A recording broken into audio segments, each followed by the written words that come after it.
Hello everybody and welcome back to Odin's Movie Blog. I am the critic who is a cynic. Hope you are doing well, and today we're going to be talking about a couple of things. The first thing I want to do is give a quick review of Fantastic Beasts: The Crimes of Grindelwald. This is a really interesting movie because obviously you have already the critic scores that are very low. The 39% of critics find it to be good, 102 fresh to 157 rotten. 5.3 out of 10 being the average rating from those critics. Not very good. So in reality, if you were actually break this down the way that people oftentimes read Rotten Tomatoes, that means that this film has about a 53% as far as the average score out of 100. So 53 is not a very good score. It's a failing score. But audiences really aren't that much better. About 10 points higher, around 64% of critics liking it, but 3.6 out of 5 is a little bit better than that 5.3.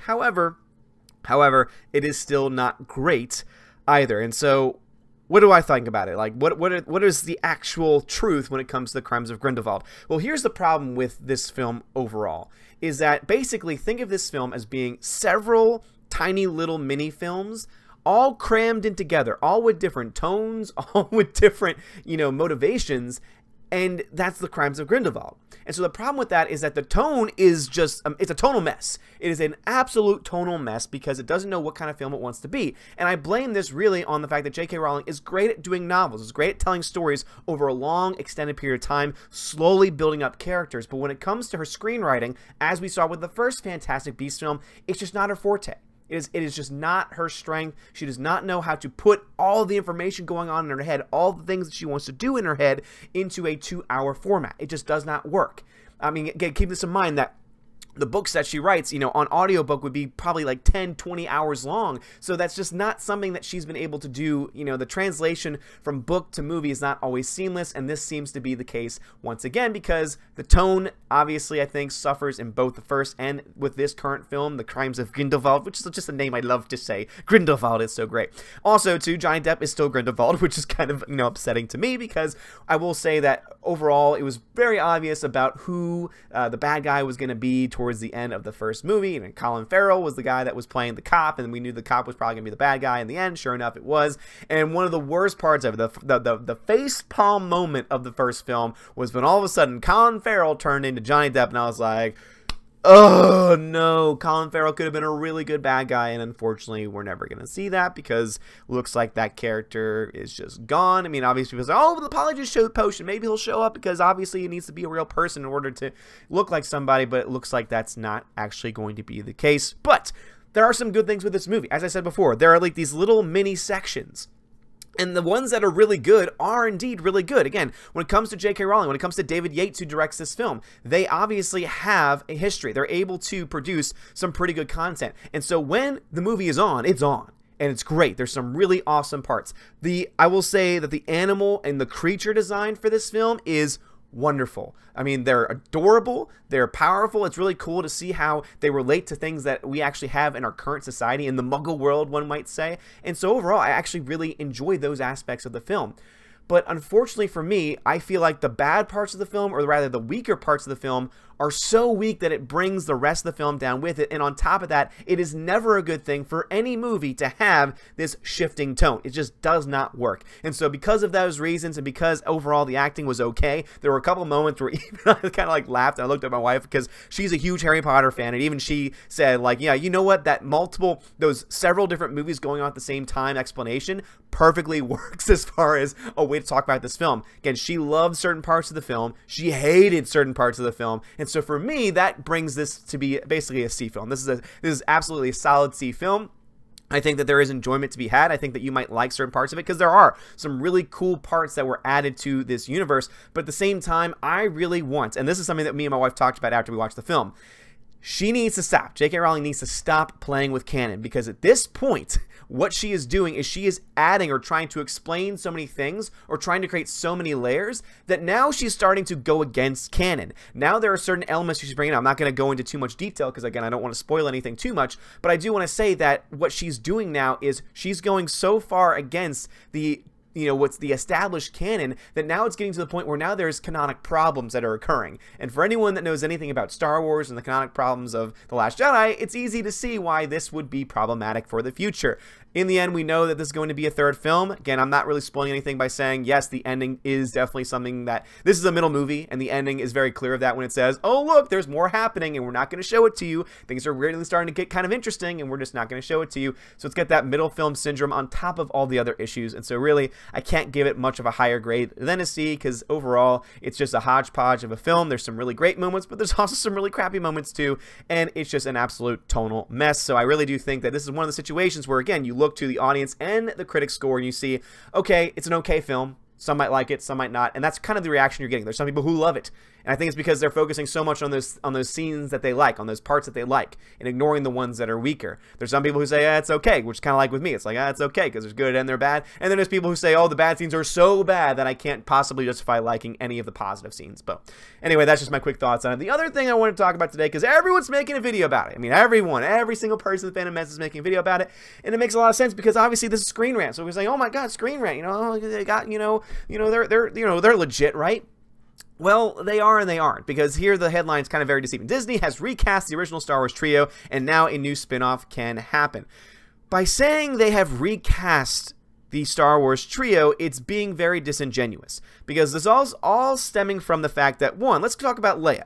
Leia was never actually recast. Yes, there was a body double that was used, and then we had, we had Carrie Fisher's face put on top of it, but that's not a recasting.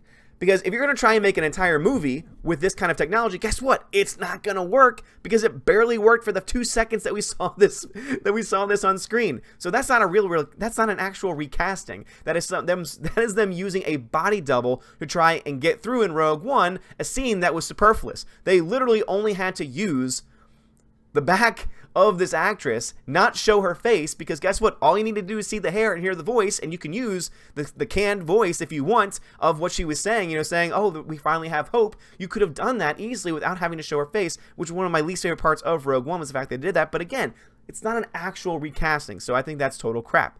Then, of course, we have, skipping over Luke for a second, we have Han Solo. Again, Han Solo got his own movie, but guess what happened with that? That's right, it was the first Star Wars film to lose money. Alden Ehrenreich is not a bad actor, but he is not Han Solo. Again, almost every person that saw the film said, hey, you know what? He's not a terrible actor. He wasn't awful on screen, and I didn't hate the movie. But at the same time, he's also not Han Solo. He doesn't have that same charisma. He's not Harrison Ford. It's very hard to cast his role, to cast his character, unless you have someone that's going to try and adopt the same spirit. He obviously didn't do that. That's not just on him, that's the director as well. And obviously we know anything about Solo, we know that it was an absolute mess behind the scenes, and it showed on the big screen. Again, was it as bad as The Last Jedi? No. I would say it's actually not the worst Star Wars film that's ever been made, but is it good? No. And again, that's the reason why it didn't even make $400 million at the box office. That's the reason why it lost money at the box office. $200 million at the box office. One, because it didn't make any money, but two, because they ballooned the budget so much because of all the behind-the-scenes nonsense, thanks to Kathleen Kennedy, that it ended up losing a crap ton of money. Then we get to the middle one, and this is the one where it's like, okay, this is not, and again, not actually a recasting. The only character that's actually been recast is Alden Ehrenreich. He is the only person that has been recast as one of the original trilogy. He is the only one that is actually Han Solo. The first one, Leia, is a body double, and then the one that we're talking about now with Luke Skywalker was never on screen. It was just in some concept art. It wasn't even a part of it. And so people are trying to say, oh yeah, but the person was chosen. I'm sorry, but if you've seen any of the reaction to this person is not Luke Skywalker and could not play Luke Skywalker. He's not. He doesn't look anything like Mark Hamill. And guess what? No matter what you think, you have to be able to match the original character if you're going to truly live up to the same spirit. So at the end of the day, the Screen Rant article is basically just wishful thinking, because all they're trying to say is, look, oh, now that this Luke news has been revealed, oh look, all three have been recast, and so now we can talk about, spin-offs that can finally happen. It's not going to happen. If they do spin it off, is it a possibility that they might try and spin it off? Sure, because as we've seen with the brand new animated show that's coming out, where they're just essentially rushing things out. There's a really great video. So Tina, one of my Valkyrie, pointed this out to me, saying that basically they've rushed it so much that even the closed captioning isn't complete, which just tells you all you need to know about this series. But again, what they're doing is they're just taking canned scenes with the same audio from the original movies and then putting it into animated form, which is very, very lazy, but it's also a way for them to try and cash in once again on the original trilogy. If they do make some kind of spin-off, if they do try and do some kind of prequel, or if they try and do some kind of movie that's within the original Star Wars trilogy at another point in time, guess what? It's not going to work. At this point, there's so much bad blood, there is so much negativity because of all the nonsense that Lucasfilm has done, especially under the leadership of Kathleen Kennedy. This would not sell. Now, they might be thinking, hey, let's try and make more money off the original trilogy, because guess what? That's the only place that we really can make money, because the new stuff's obviously not really working all that well. But at the end of the day, I think it's just, again, it's too little too late for us. They try and say, oh, we did too much too fast. No, again, it's still that same thing where it's you did a little too much, and also you did too little for the fan base, and now all of a sudden you're saying, oh, wait a minute, the original stuff is great. So this is Screen Rant, just, shill media site trying to say, oh, look, you see, now we can have the original Star Wars. No, it's not going to happen. Because out of all the 3 people that you're talking about here, only 1 has actually been recast. The other 2 do not count. A body double does not count as a recasting, and a person that is not actually used in any scenes, but rather in original concept ideas, again, does not count as recasting. But anyway, guys, what are y'all's thoughts about this? Do you think that Disney is going to actually recast? Because, again, only 1 character, only Han Solo, has actually been recast with somebody, and guess what? It didn't work. It was not successful. Same thing here.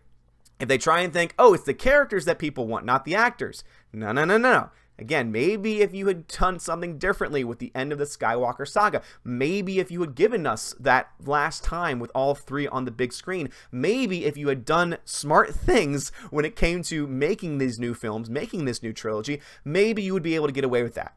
Because at the end of the day, people understand, hey, you know what?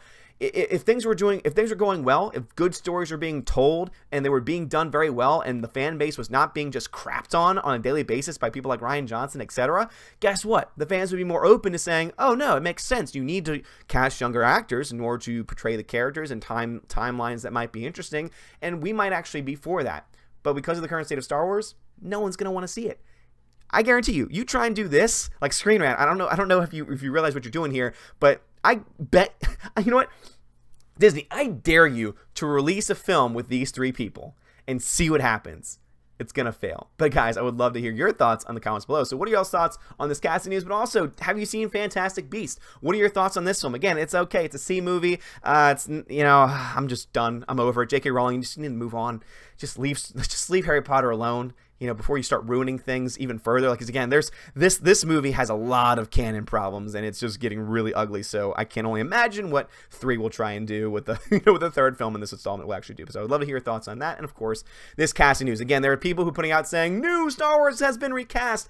They have not been recast. I mean, I love my guys that are covering this stuff, but at the end of the day, this is not actual recasting. This is Screen Rant, just trying to say, oh look, I'm just going to put something out there and see if it sticks. It's not actually happening. But guys, I would love to hear your thoughts. If you like this video, hit that thumbs up, hit that subscribe. It helps me out a lot. You are all amazing and beautiful people. Have a great day, and as always, God bless.